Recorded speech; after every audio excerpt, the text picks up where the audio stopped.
Hi, I'm Sherry. I write under my initials S.A. Larsen, and this is my middle grade fantasy adventure, Motley Education. It's the first book in the series, and it's about a 12-year-old medium who must travel to the Underworld to brave beasts from Norse mythology to uncover the mystery of her missing school project by retrieving a relic that's vital to saving spirits everywhere. I'm going to read you the first chapter. Here's the first chapter, Splatter Up. Here we go. No way this paint would stick to a ghost unless it was blasted out of a paintball gun. Evany dipped the wrong end of her brush into the clear cup of green paint and stirred, her jaw clenched tighter with each click of the shaft against the plastic sides. This was the stupidest art assignment ever, not to mention cruel. Mentor Freeman knew Evany was a horrible spirit tracker. Kermit Hayes was wrapping up his presentation. Thank the cheese gods and any other entity responsible for him finishing. The kid was one of the few spirit trackers like Evany at Motley Junior High, school for the psychically and celestially gifted, and he was almost as bad at it as she was. She watched him dip his fingertips back into his cup and grip onto the partially visible ghost of a tiny dog. Speckles of lemon-lined paint flicked off his fingers, streaking the dog's tail. It seemed a paintball gun wasn't needed after all. As Kermit tried to cram the front paws into a clear canning jar, a piercing yelp flared into the air. The four-legged ghost wanted nothing to do with that jar, but Kermit had to contain it. Containment was an essential part of getting a good grade. The harder he squeezed, the more the pooch squirmed until the tiny Yorkie farted poop paint all over his hands. The room erupted in laughter as he shoved the ghost to the bottom of the jar and screwed on the lid. Evany wasn't laughing. She tugged at her fingerless gloves, nervously swung her legs beneath her stool. One of her loosely laced combat boots clinked against the metal. She didn't want to be next. "Evany, relax," a familiar voice whispered. She cornered her eyes at Fleshman, her GTG, a.k.a. go-to guy and best friend. He scooted closer to her, his striped button-down shirt draped over his stool. He flipped his shaggy blonde bangs out of his face, more clumsy toddler than swooning male model, which made her laugh. "I hate this," she said, twisting to face the front of the room. "I don't know anyone who likes oral reports," he answered. Mentor Freeman's back was towards the students, his attention now on an odd collection of fern plants near his desk. Some had jagged or fuzzy leaves. One even had leaves shaped like curlicues. He plucked slivers of oak wood from each pot, replacing them with new ones, and jotted bizarre sketches on his note screen embedded in the top of his desk. Though Evany had only been a sixth grader at Motley a couple of weeks, she'd already figured out this mentor was shy a few etchings on a tombstone. He muttered to the students. Evany tipped her chin down faster than that poor little Yorkie had yelped. "He's not looking this way," Fleshman whispered. "How do you know?" Evany asked. "I'm looking at him." "You are not." "Yeah," Fleshman said. "He's still playing with his plants." Evany snuck a peek, her inky hair swaying over one shoulder. "Hopefully he'll stay distracted until the bell chimes. Don't look at him." Actually, statistics show that avoiding eye contact, she held one hand up, "More information than I know." "Evany, thank you for volunteering." Mentor Freeman's voice poked her in the chest. She whipped her hand down, slicing it between the pleats of her miniskirt. "My luck stinks." "Luck had nothing to do with it," Mentor Freeman said. "My sensitivity to emotions picked up on your anxiety as swiftly as a famished reaper looking to gorge on souls." Well, that was a disturbing visual. Fleshman's stool squealed on the wooden floor as he pushed from their shared module, fancy junior high name for lab table. "I'll go first, sir." Evany's heart thudded. "C, GTG. "Will Fleshman," he said. "As you wish." "Flesh, you sure?" Evany asked. He gripped his cup of red paint and started for the front of the study room. "We all gotta go sometimes." "Yeah, just like death." Fleshman stood behind the long module near the mentor's desk. He set his cup down next to the medium-sized basin and stretched out his lanky arms. Supposedly it helped him tap into his ability to manipulate matter, which let him mess with the molecules of matter instead of only moving things around like telekinesis. To Evany, it made him look like the skeleton model she'd accidentally dismantled in World Life class last year, when she'd borrowed the femur bone to bludgeon a spider to death. She'd been sent to the office for that one. The glob of red paint inside Fleshman's clear cup folded on itself like thick waves of hot lava. A speck of paint burped into the air, and another, until a bubble of paint formed. It floated out of his cup. The rest of his paint lifted from the cup and split in two. A pinkish hue tinted his face from chin to forehead. He looked so confident up there. Not surprising, though. They were in school. Anywhere else, and Fleshman was a major scaredy cat. The three bubbles of paint compressed back to their original form and returned to his cup. Mentor Freeman clapped. Fleshman had done it. He'd successfully used his ability in his art assignment. Evany bit her lip, wanting to succeed. But all she could think of were all her past mess-ups. Fleshman slid back onto his stool. "Great job," she said. "This is junior high, remember?" He nudged her shoulder with his.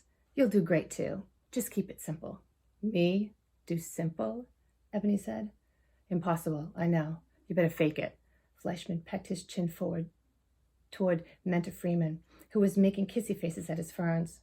I don't think he could handle much more excitement today. Evany felt her chest loosen a little. Fleshman always made her feel better.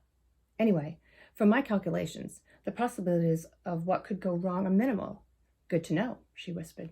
"Don't suppose you also figured out how I'm to coat a ghost I can't see?" "Sorry, you're the medium, not me." "Yeah, and there's the problem." She winked at him, trying to keep this light. But really, she needed to get this presentation right, show everyone she wasn't a loser. Seriously, even Kermit had done it.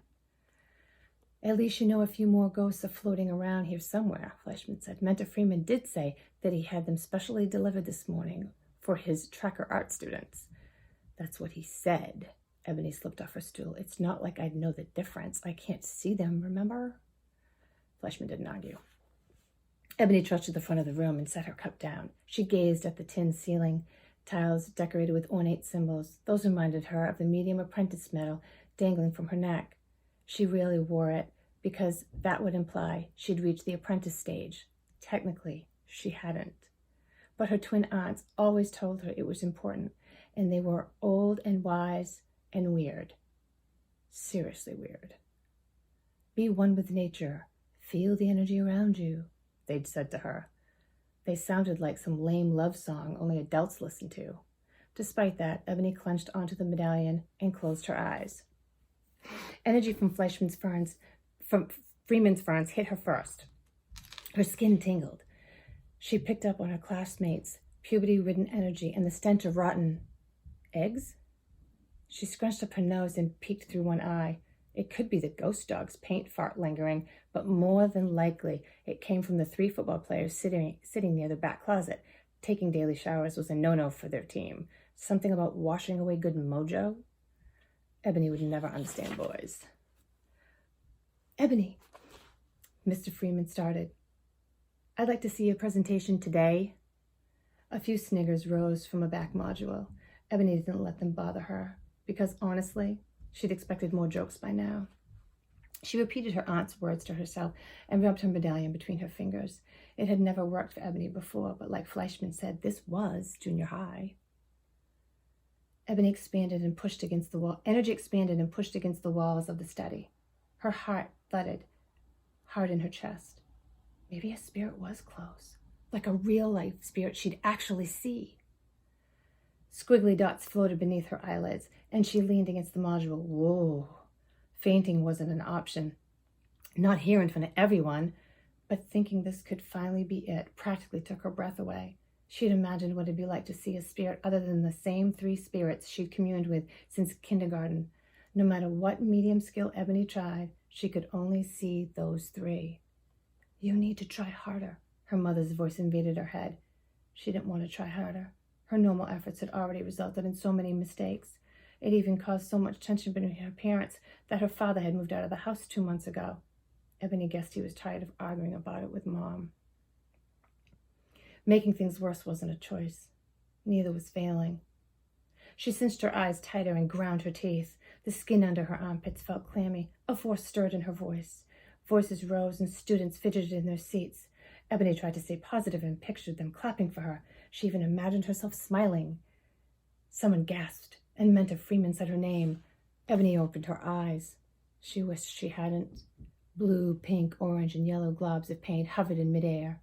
Scents of acrylic and zest simmered in tiny clouds. Students gawked at her and the paint. Low whispers whirled around the room. She didn't think it was possible to be more unpopular than in this moment. "Evany, stop this!" Mentor Freeman snapped. "But—" Her voice fell into a silent thought. "I didn't mean to." An eerie moan ballooned across the students' modules. All eyes shifted to the large plastic paint bottles shelved in the open cabinet lining one wall. The bottles vibrated as the paint inside churned. It rolled over itself like Fleshman had willed his paint to do. Only he wasn't doing this. She didn't know how, but this was her fault. What else could it be? A few bottles wobbled and teetered back and forth. Students tossed their cups and ebbed toward the back of the study. One bottle fell to the floor. Others followed, and the caps popped off. Paint shot into the air. Kids dropped on the floor as paint whizzed past their heads and speckled the whiteboard up front. Evany ducked under the module and spotted Fleshman cowering by his stool. "Cheese!" She didn't know what to do. Globs crashed into each other with the boing of rubber balls. They burst and flecked the room like fireworks. Mentor Freeman frantically swatted at paint. He got whacked in the chest so many times he abandoned his efforts. Double cheese! The room had erupted into a full-fledged paintball game, only there were no players or paintball guns. Paint-stained students stampeded into the hallway, elbows and arms thrashing. Mentor Freeman was busy covering his ferns with poster paper. Fleshman peeked around his stool, his expression one of worry. "Spastic paint might not have been in your calculations," she yelled over the ruckus. "But this is me we're talking about. I don't blame you." He nodded his head once. "Can you stop this?" "How am I supposed to stop it when I don't even know how I'm doing it?" "We have to do something," he said as they dodged more flying paint. "I know, my parents are going to freak." Oversized buckets were piled near the wash basin. If she could at least contain this, maybe it wouldn't be a total disaster. She sprinted to the buckets and slid one towards Fleshman. "Can you help me collect the paint?" "The paint is unstable," he said. "I think it might blow up." "Like that matters at this point?" Catching frantic paint involved lots of twisting, bending, and arm lashing. "My bucket's full," Fleshman said, "but I can't get the cover on. The paint holds too much force. Its mass is expanding." Evany searched the room for a solution. The closet. Without hesitation, they raced for the closet. This wasn't how she'd imagined completing containment requirement for her presentation, but it was containment, right? When Evany flung the closet door open, a kaboom of energy slammed her and Fleshman to the floor. Paint from their full buckets splattered like vomit all over the room. Mentor Freeman's blood-curdling bellow must have been heard from one end of the Appalachian Trail to the other. He flailed his paint-saturated body around the study like a rabid sea serpent. Tears poured over his face. A spectrum of orange, purple, and pink had soaked through the poster paper he'd used to protect his poor ferns. Evany stared at the ceiling tiles. The force that bolted from the closet must have been ghosts. Mentor Freeman had been telling the truth about having them delivered here this morning. How could she have known they were in the closet? They'd probably sensed her anxiety like Mentor Freeman had and got scared, so they hid. Or maybe they smelled the football players and thought flinging paint around while she was up there would cover the stench. Either way, it didn't matter. She hadn't completed containment, and she had a feeling that was the least of her worries. Well, that was chapter 1 of Motley Education. I hope you enjoyed that. Thank you for listening.